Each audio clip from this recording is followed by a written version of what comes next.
So barbecue contest, Memphis versus Texas barbecue. So Memphis is coming in with Corky's, never heard of it, and Texas is coming in with Smoke Shack. Now, I'm also not familiar with Smoke Shack. Usually I go to Black's in Texas as far as barbecue goes. And the other one was, Dad, what's the one from Memphis, the barbecue place that you like? Tops. So there's no Tops and no Blacks. So let's see what's going on with this barbecue today. All right, so Corky's is coming in with this pork something barbecue, and Dad's got the beef tamale, which I don't know if that's really barbecue. I think they're trying to be a little Tex-Mex to fit in because they're in San Antonio, but let's taste this barbecue. Oh, it's good? Uh-oh, Dad says it's good. Babe got both. You know Gabriel, he's never gonna pass up on any free food. So this is what the Smoke Shack has come up with for the barbecue competition. It's a brisket taco and a dessert, a whippersnapper. Never had a whippersnapper, but let's try this out and see what's going on. So we just had some berry cherry party punch. Now, I think the verdict is in. I think personally I like what Corky's did because the brisket from Shake Shack was just mediocre this morning, but it's all good. All in good fun. Memphis might have won the barbecue, but they're not going to win the game.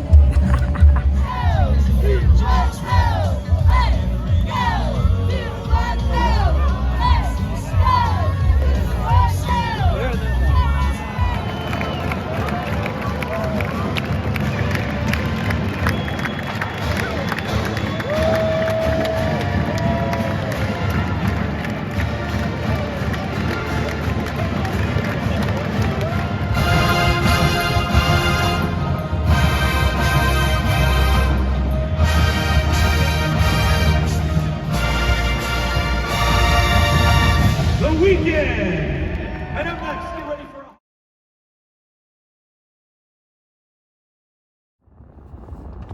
All right, friends, it's that Wild Thunder Child, and I'm back with another video. And this video is going to be a story time. So this story is going to be about the best financial advice I ever received in my 20s, which has kept me from being broke now in my 40s. So, just to give you a little backstory, in my 20s, I was married, and then I was divorced, and a year after my divorce, I finished my bachelor's degree. I'm single, I have my son, I'm living with my mom until I can find a place, and I start a new job. So on this new job, I start kind of making acquaintances, and once my supervisor, she finds out that my son is on the autism spectrum, so she introduces me to another coworker lady who doesn't work in my specific area but in another area. She introduces me to her, and this lady also has an adult son who's on the autism spectrum.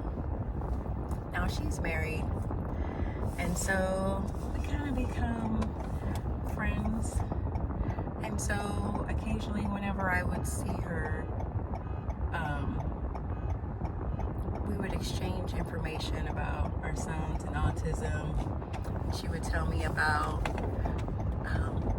how her son is, you know, both of our sons being nonverbal. Now, her adult son, I believe, was still nonverbal, and my son, he's become more verbal as an adult. But that's besides the point. So we become friends, we talk about our sons, and yeah. So I distinctly remember meeting her. I think I was showing her pictures of my son. We had gone to a local gardens, and I was showing her pictures, and she gets real serious. She's like, there's something that I need to tell you, that I need to talk to you about. tell me what's trying to be so serious. And so she's like, I know that you have your son and that you're a single parent.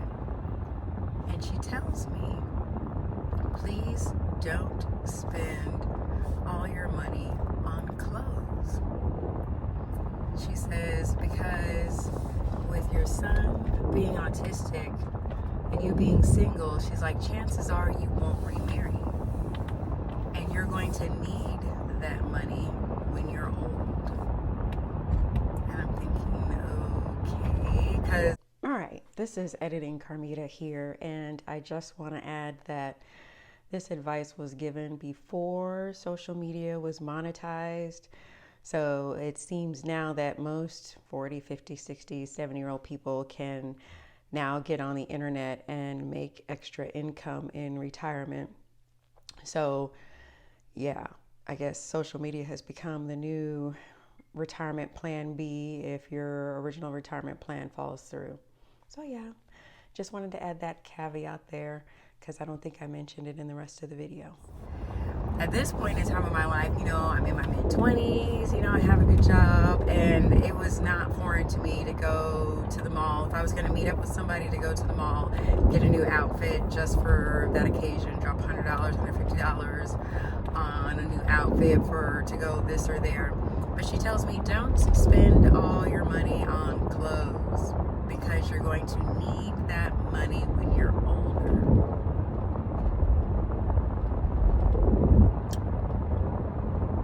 So I said, oh, okay. She's like, you're gonna need your money. And I took her advice. And I did end up leaving that job after only being there like a year. And when I went to my new job, I picked up a second job. So I actually took what she said to heart. And I picked up a second job, and I became very, very focused with paying off my student loans. So because I didn't spend my extra money on clothes, I was able to put it towards paying off my student loans, paying off my car, and start setting aside money for when I'm old, like she said. So it's not the most interesting story. I mean, I did make some stupid financial decisions, waste my money on stupid stuff, but really because she was so in earnest, it really touched me. And I'm glad that I took her advice, because now in my 40s, I sleep very well. I don't have the same kind of worry or stress that I did about money now in my 40s like I did when I was in my 20s. So it worked out that taking that advice coupled with picking up extra jobs, it helped me to be in a better place in the future. So I know right now the popular thing is to everybody quit your 9 to 5 and just be a content creator, but maybe you should keep your 9 to 5. Maybe you should not spend all your money on clothes. Maybe you should pick up a second job. I don't know. Everybody's situation is different. But I hope this video finds you all well. And let me know in the comments what financial advice have you received? And did you take it? Did it work to your benefit? Did you ignore it? Did ignoring that financial advice be to your benefit? I mean, we all have an interesting story, right? So let's talk about it in the comments, and I will see you in the next video.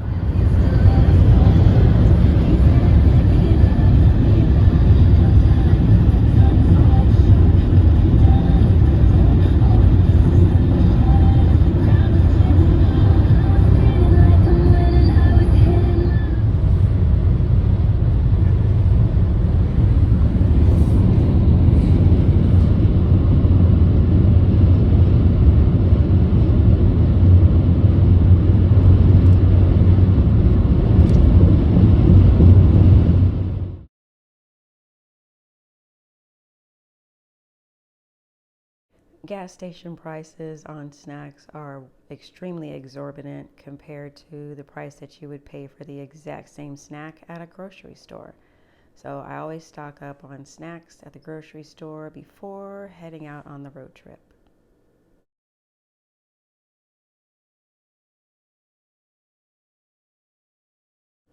Complimentary breakfast again saves you money on food during your trip. So it's one less meal that you have to pay for. And a lot of times if the breakfast is good, you can skip lunch.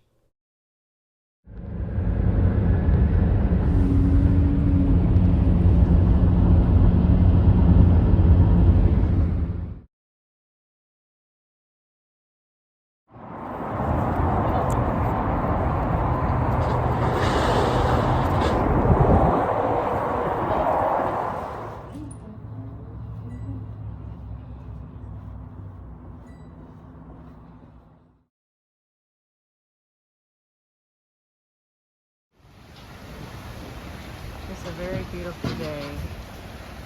Very beautiful.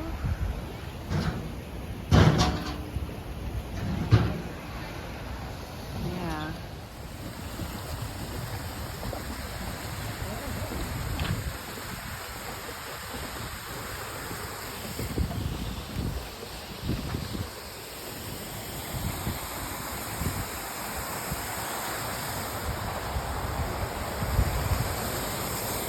Pretty.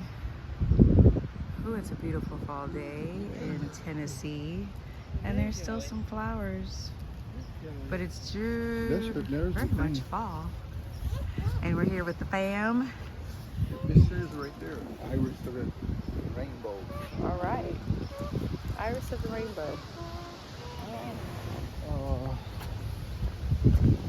Man, it is really good.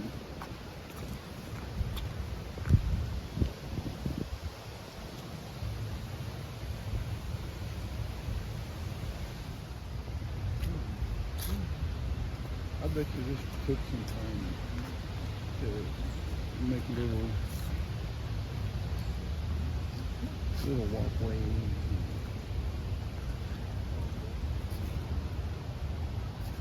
Pretty turn. Pretty turn.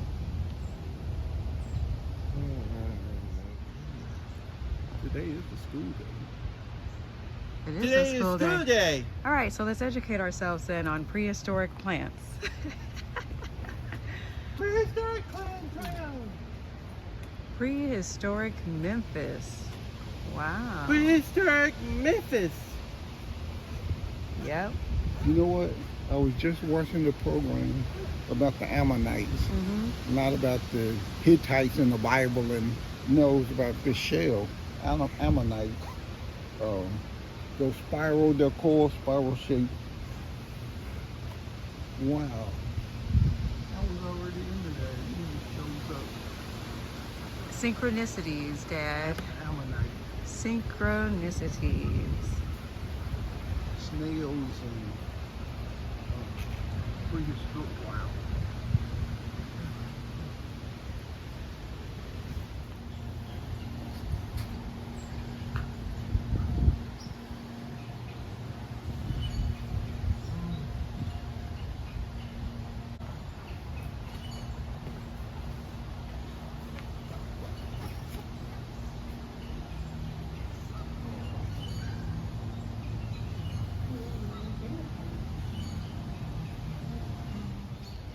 The ducks are eating.